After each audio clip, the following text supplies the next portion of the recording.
আপনি তো বিয়ে করে বউকে রেখে নিজের মতো পালিয়ে গেলেন, কিন্তু আমি জানি আমাকে কি কি সহ্য করতে হয়েছে। আপনি জানেন, প্রথমে তো বিয়ের বিষয়টা গোপন রাখার কথা ছিল, কিন্তু আপনি পালানোর পর সবাই সব জেনে গেল। আমি সবার কাছে হাসির পাত্র হয়ে গেলাম। প্রতিদিন নতুন করে লজ্জার সম্মুখীন হতে হতো। শেষ পর্যন্ত বাধ্য হয়ে স্কুল বদলাতে হলো, কারণ স্কুলে গেলে আমার সহপাঠীরা, এমনকি পুরো স্কুলের সবাই আমাকে নিয়ে হাসাহাসি করত। কেবল আমার বিয়ে হওয়ার জন্য নয়, সেটা হয়তো মেনে নিত, কিন্তু আমার বর আমাকে ফেলে পালিয়ে গেছে এই বিষয়টাই যেন তাদের হাসির খোরাক হয়ে উঠল। সবাই মিলে নানা কথা বলতো, ছোটরা তো বটেই, বড়রাও তাতে যোগ দিত। এমনকি আপনার মা, আপনার নিজের মাতার আচরণেও সেই একই অবহেলা। নুহা এক মুহূর্ত থেমে এক দীর্ঘশ্বাস ফেলল, তারপর তার ঠোঁটের কোণে একটি তাচ্ছিল্যের হাসি ফুটে উঠল। আপনি তো চাইলেই পারতেন না বিয়ের আগেই পালাতে? তখন কি এত কিছু হতো? কিন্তু না, আপনি সেটা করেননি। আপনি সব কিছু ঘটতে দিলেন, তারপর নিজের মতো পালিয়ে গেলেন। এই বাড়িতে আসার পর থেকেই আমার জীবন থেকে সব কিছু হারানোর শুরু।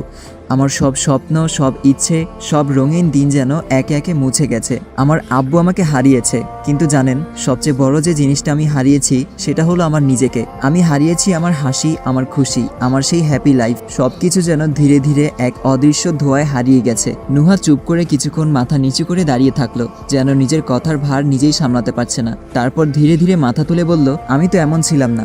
আমি ছিলাম প্রাণবন্ত, হাসি খুশি। জীবন নিয়ে দারুণ স্বপ্ন ছিল আমার, কিন্তু সবাই মিলে আমাকে বাধ্য করেছে এমন হতে। তারা আমাকে এমন এক মানুষে পরিণত করেছে যাকে আমি নিজেই চিনতে পারি না। আমি নিজেকে হারিয়ে ফেলেছি।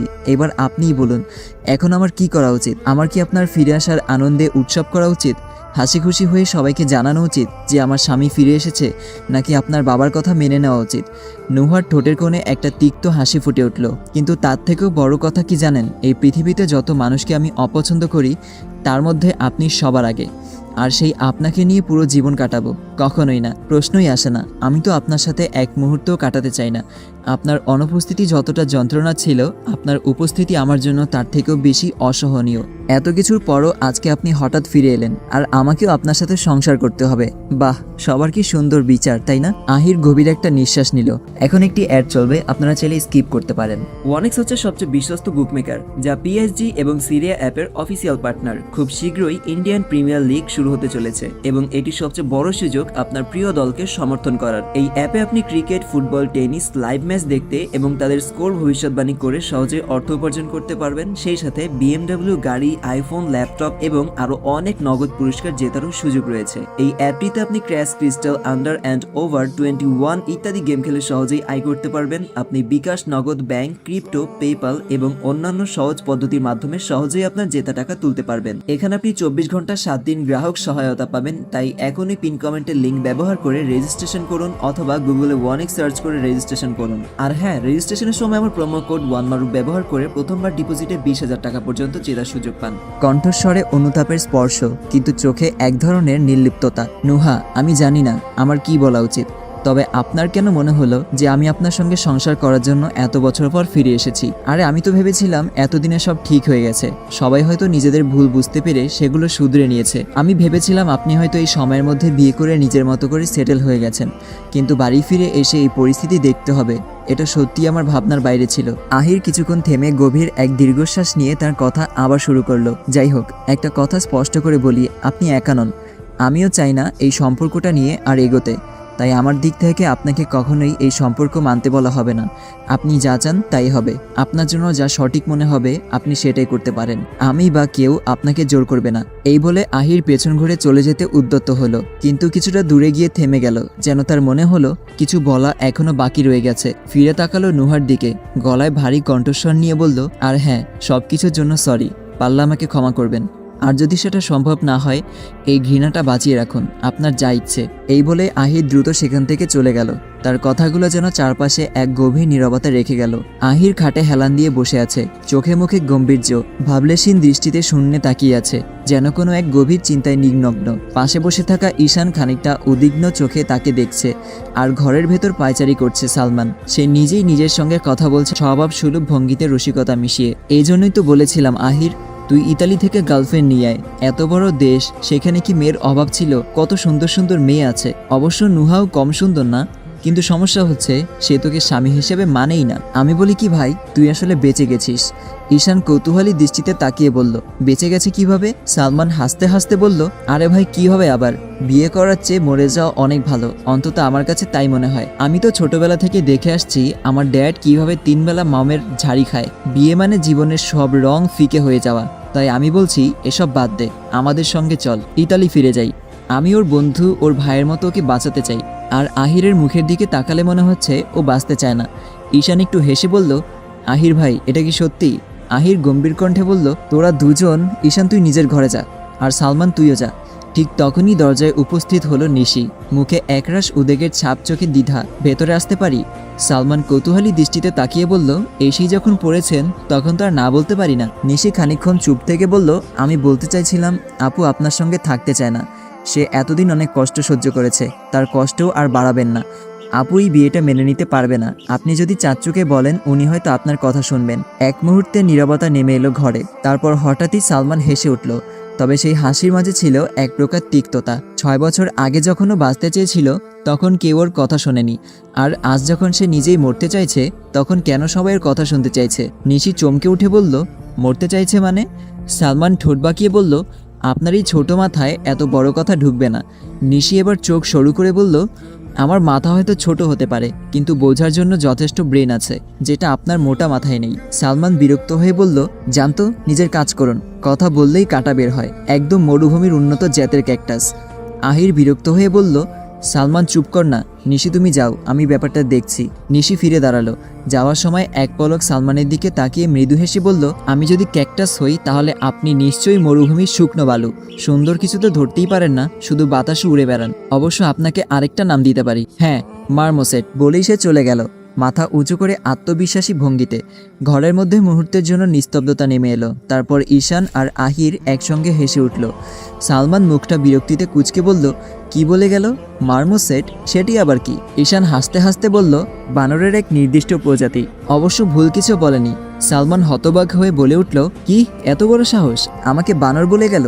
রাতের আধার কাটিয়ে পূর্বাকাশে রাঙা আলোর আভাস ছড়িয়ে পড়েছে। দূর থেকে ভেসে আসছে পাখির মিষ্টি কলরব, যেন নতুন দিনের আগামী বার্তা দিচ্ছে। শীতল হাওয়ার কোমল স্পর্শে প্রকৃতি যেন নতুন প্রাণ ফিরে পেয়েছে।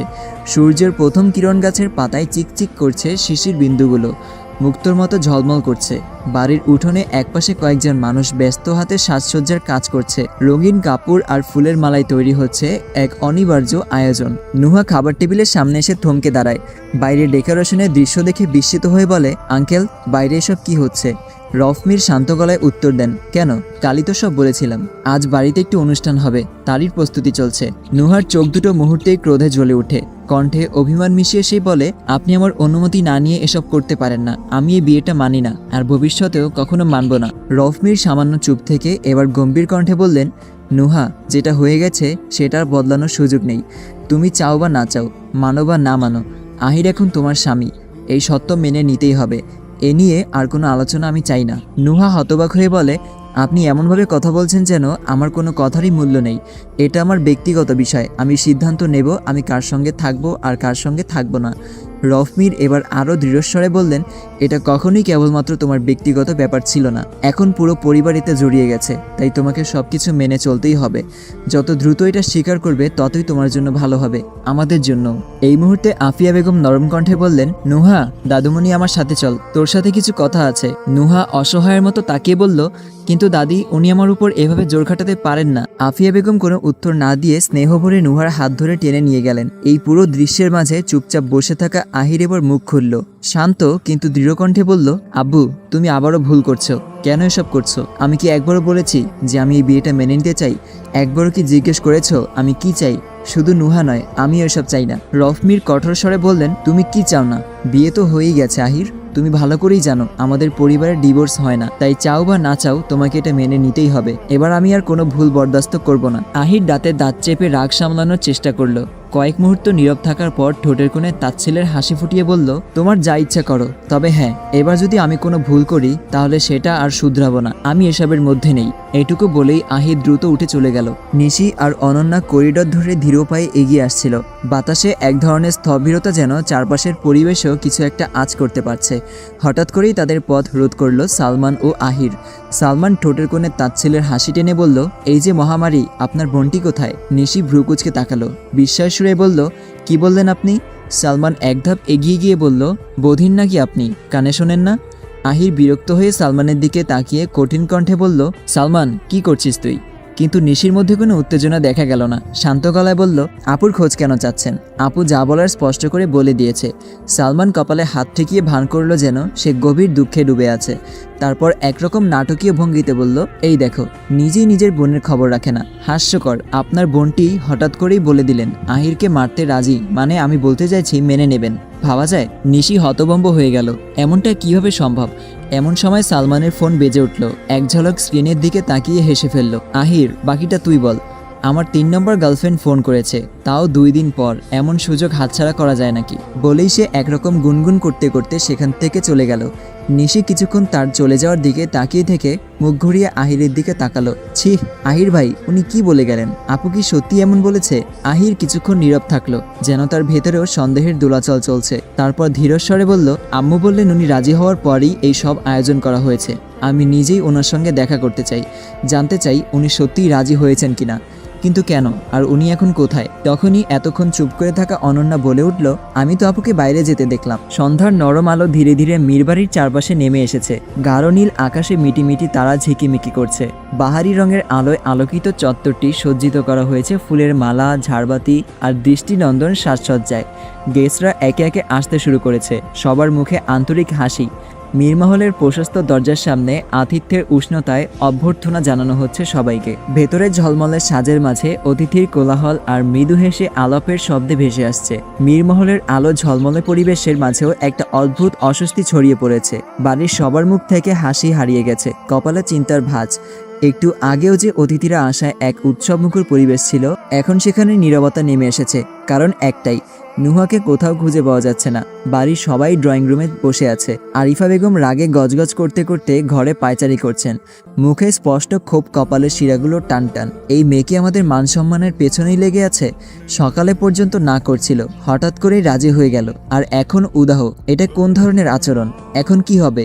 বাইরে সবাইকে মুখ দেখাবো কেমন করে? তার কণ্ঠে বিরক্তি আর অপমানের ছায়া স্পষ্ট, যেন নিজের মধ্যেই প্রশ্ন করে চলেছেন, কিন্তু কোনো উত্তর খুঁজে পাচ্ছেন না। আফিয়া বেগম ধীর স্থির কণ্ঠে বললেন, শান্ত হও বৌমা, নুহা এমন কিছু করবে না যাতে আমাদের সম্মানহানি হয়। কিন্তু আরিফা বেগমের মন তাতে প্রশান্ত হলো না। তিনি হতাশ কণ্ঠে বললেন, আম্মা, আপনি এখন এসব বলছেন? মেয়েটার আচরণ কি স্বাভাবিক মনে হচ্ছে আপনার? এরই মধ্যে ঈশান ঘরে ঢুকলো, মুখে গভীর উদ্বেগের ছাপ। সে সোজা আহিরের দিকে এগিয়ে এসে বলল, আহির ভাই, আমি জানতে পেরেছি নুহা কোথায়। আহির এক মুহূর্ত চুপ করে থাকলো, তারপর গম্ভীর কণ্ঠে বলল, আমাকে নিয়ে চল, তবে এখনই বাড়ির কাউকে কিছু বলবি না। গাড়িটা ধীরগতিতে এসে থামলো একটা অনাথ আশ্রমের সামনে। সন্ধ্যার আবছা আলোয় জায়গাটা যেন আরো নির্জন আর শান্ত মনে হচ্ছিল।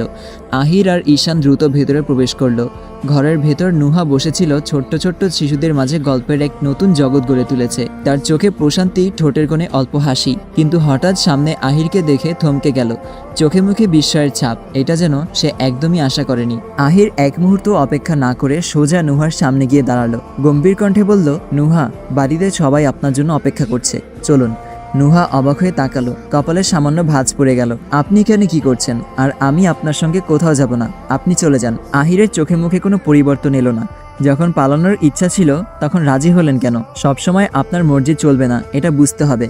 নুহা গভীর শ্বাস নিল, যেন রাগ সামলানোর চেষ্টা করছে। তারপর শান্ত অথচ তীক্ষ্ণ কণ্ঠে বলল, আমি আগেও বলেছি আমি আপনাকে স্বামী হিসাবে মানি না। আপনার সঙ্গে সারা জীবন কাটানোর কোনো মানেই হয় না। সেটা না হয় বাড়িতে গিয়ে সবার সামনে বলবেন। এখন চলুন, আমাকে জোর করতে বাধ্য করবেন না। ঈশান, নিয়ে আয় ওনাকে।